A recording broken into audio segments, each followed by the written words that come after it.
नई भोजन प्रथा में आपका स्वागत है। New diet system.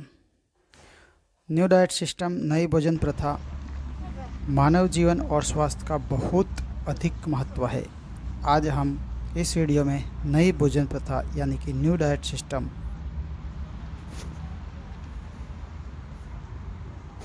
कि आज पूरा विश्व बीमार है। किसी को भी देखो, डॉक्टर खुद बीमार है, बच्चों से लेकर बुजुर्ग तक बीमार है क्योंकि भोजन की सही दिशा नहीं है।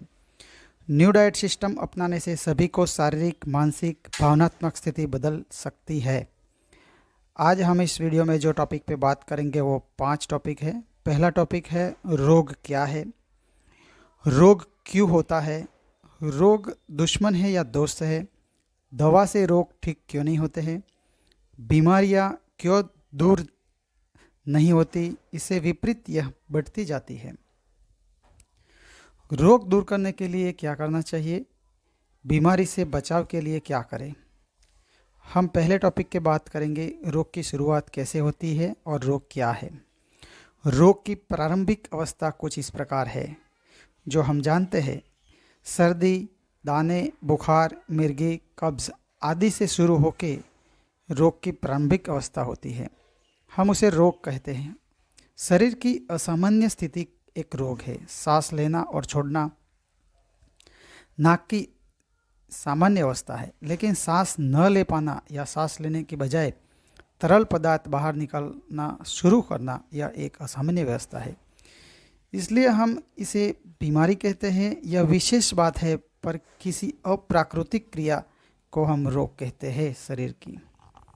शरीर में कुछ निकालने की कोशिश करता है या शरीर में फंस गया है, जैसे छाती में कफ, रक्तवाहिनी में कोलेस्ट्रॉल, आंतों में मल। शरीर उसे निकालते हैं और हमें आराम मिलता है। इसलिए उसे रोग की दूसरी परिभाषा के बारे में जाने तो शरीर को स्वस्थ रखने के लिए शरीर के माध्यम से शरीर से निकलने वाले मल की क्रिया हम उसे रोग कहते हैं। इस प्रकार रोग का अर्थ है शरीर में जमा हुआ मल। इस बीमारी को अंग्रेजी में डिसीज कहा जाता है। ईश्वर हमें हमेशा स्वस्थ रखना चाहता है, इसलिए वह लगातार 24 घंटे तक नाक, त्वचा, मल, पेशाब द्वारा से सफाई हमेशा 24 घंटे करता है।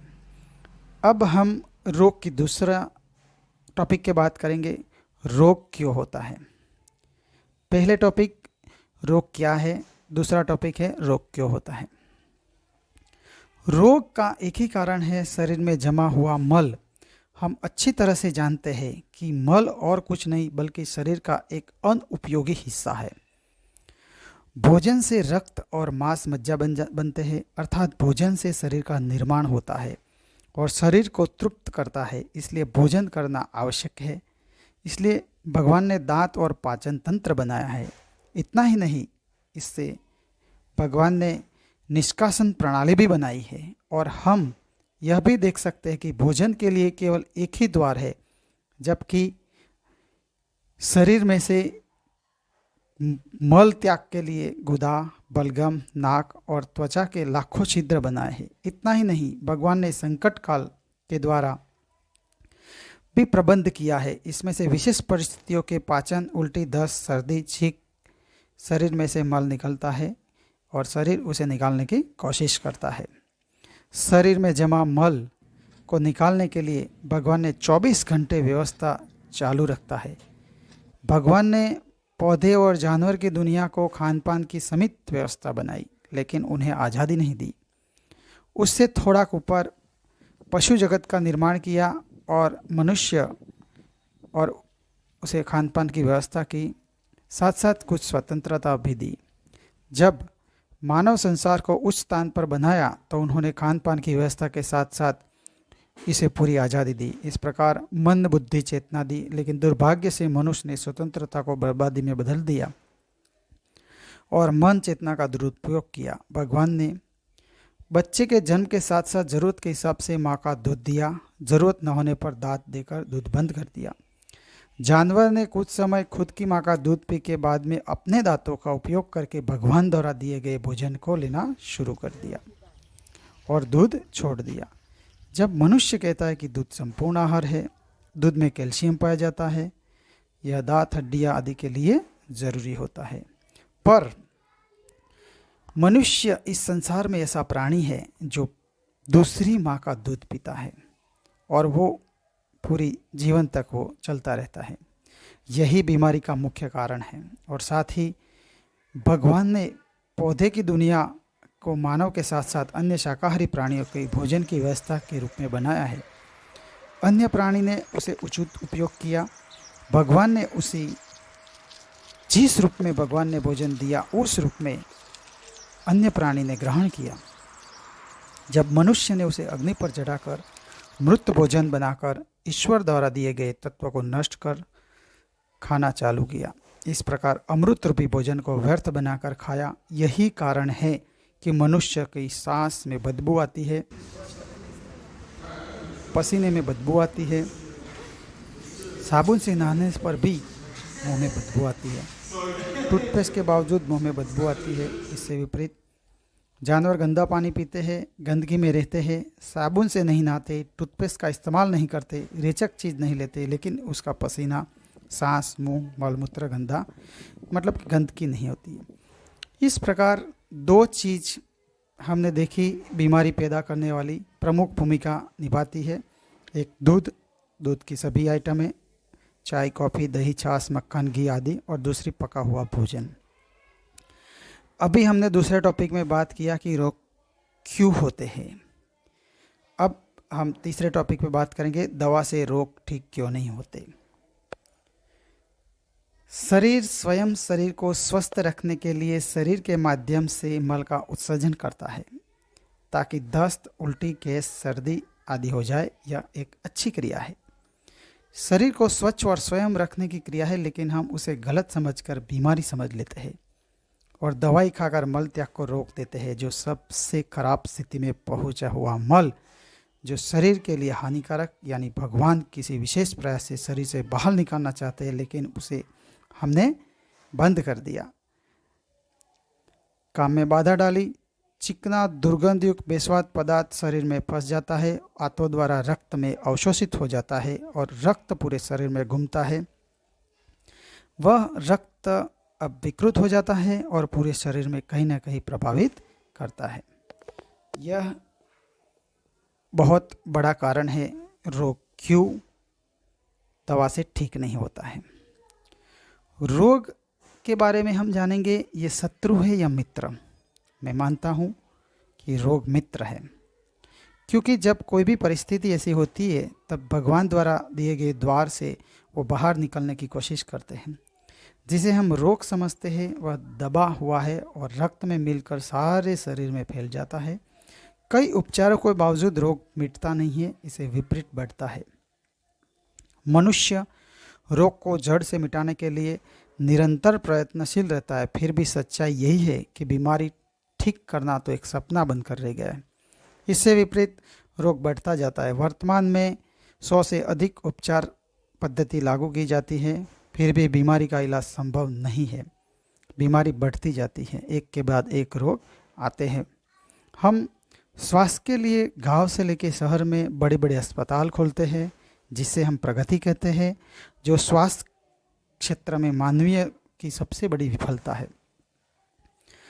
बच्चे के जन्म से पहले दवा शुरू हो जाती है, दवा जन्म से शुरू होती है और मृत्यु तक दवा। कैसी प्रगति? सफलता तभी मिलती है जब कोई बिना दवा के स्वस्थ जीवन जी सकता है। प्रगति तभी आती है जब अस्पतालों की संख्या धीरे धीरे कम हो जाती है और अंत में एक भी अस्पताल की ज़रूरत नहीं पड़ती। क्या यह चिकित्सा का कोई अन्य तरीका है क्या? क्या यह संभव है क्या? मानव जाति के लिए बीमारी अकल्पनीय रूप से हैरान करने वाला है, लेकिन हम जानते हैं कि सुलझी हुई पहेली की जड़ होती है। इसलिए पहले जब तक सुलझती नहीं है तब तक मुश्किल लगती है, लेकिन जैसे ही यह सुलझ जाती है वह काफ़ी आसान हो जाती है। रोग मिटाना उतना ही आसान है। लाख कोशिशों के बाद भी अगर पहेली नहीं सुलझती तो साफ है कि प्रयास गलत दिशा में किया जाता है। किसी भी लक्ष्य को प्राप्त करने के लिए दो चीज़ों की आवश्यकता होती है, एक कोशिश और एक सही दिशा। प्रयास तो होगा, लेकिन दिशा गलत होगी तो लक्ष्य की प्राप्ति नहीं होगी। जब रोगों को मिटाने की बात आती है तो हमारी यही स्थिति होती है। हजारों वर्षों से हम हजारों उपचार विकसित किए गए हैं, लेकिन बुरी तरह विफल रहे हैं। बीमारियों को कम होने के बावजूद बीमारियां बढ़ जाती हैं। हमें सोचना होगा कि हमारा विश्वास या हम गलत तरीके से प्रयत्न तो नहीं कर रहे। रोग क्यों हुआ इस पर विचार न करते हुए हमने इस बात पर विशेष बल दिया कि रोग को कैसे लुप्त करें। इस प्रकार यहाँ हम दिशा भूल जाते हैं। नतीजा यही है कि दुनिया के अच्छे अच्छे बजट बड़े बड़े देश के बावजूद बीमारी खत्म नहीं हो रही है। दवा जन्म से पहले शुरू कर दी जाती है, दवा जन्म के साथ ही दी जाती है और दवा आखिरी सांस तक। बीमारी को मिटाने के हमारे प्रयास दूध को शांत करने के लिए गैस बंद करने के बजाय पानी का चाबुक मारने जैसा है। ऐसे हर प्रयास के समय ऊर्जा धन की बर्बादी होती है। आइए हम जानते हैं न्यू डाइट सिस्टम के माध्यम से कि नई भोजन प्रणाली में हम उसे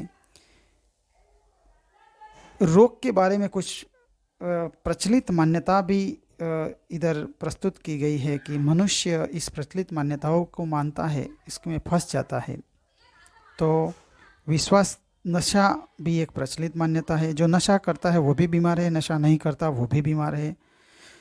बचपन से लगी हुई आदतें कई बीमारियों को कारण माना जाता है। मौसम परिवर्तन रोगों के लिए मौसम मतलब कि पर्यावरण को जिम्मेदार माना जाता है। इसी पर्यावरण में पशु पक्षी रहते हैं, वो कभी बीमार नहीं होते हैं।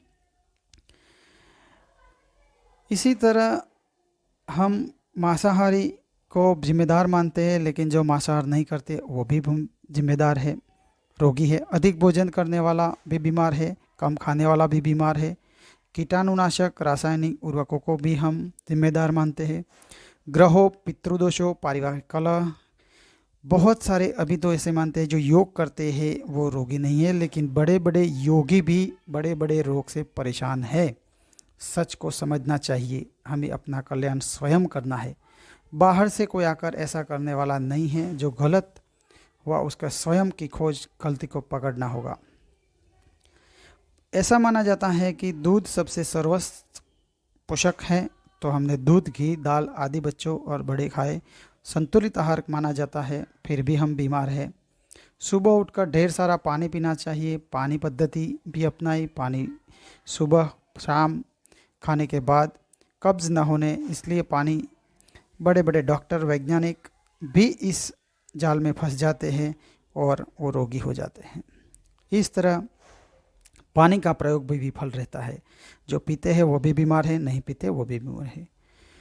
दूसरी एक प्रचलित मान्यता है कि कच्चा खाने से पचता नहीं है, पका हुआ खाना ही खाना चाहिए। ये गलत है। दूसरा है एलर्जी। जिन चीज़ों से उन्हें एलर्जी होती है उस में लोग दूर रहते हैं। ऐसा संभव ही नहीं है, क्योंकि जो व्यक्ति को एलर्जी हो दूसरों को क्यों नहीं है। उदाहरण सही नहीं है। भोजन लेते ही स्थायी छुट्टी ले लेता है। कैल्शियम की कमी से कई रोग होते हैं और स्त्रियों के रोग खास तौर पर हम जानते हैं कि ईश्वर ने जो भोजन बनाया है इस रूप में ग्रहण करना चाहिए। इससे प्रोटीन, कैल्शियम आदि आवश्यक तत्व पर्याप्त मात्रा में मिलते हैं, जिसे गर्म करने से नष्ट हो जाते। इसलिए सभी भ्रांतियों को दूर करना होगा। रोग का यही कारण है, शरीर में मल का सड़ना। इसलिए स्वस्थ रहना कोई मुश्किल काम नहीं है। स्वस्थ हम सब रह सकते हैं नई भोजन प्रणाली अपनाकर। इस प्रकार हम पैसा खर्च कर, समय खर्च कर रोग को घर लाते हैं और पैसा और समय खर्च कर रोग को बाहर निकालने की कोशिश करते हैं, बावजूद भी रोग बाहर नहीं जाता। शरीर तो खुद का परेशान होता ही है, लेकिन परिवार के सदस्य भी परेशान हो जाते हैं। तो आइए हम आज इतने 5 टॉपिक पर बात की न्यू डाइट सिस्टम के बारे में। नई भोजन प्रणाली में रोग हट जाते हैं, सुखमय आनंदमय जीवन जीते हैं लोग। हजारों लाखों लोगों ने न्यू डाइट सिस्टम अपनाया है। आप भी इसे अच्छी तरह अपनाइए, क्योंकि न्यू डाइट सिस्टम को अगर समझोगे नहीं तो आप कुछ दिनों में उसको छोड़ दोगे।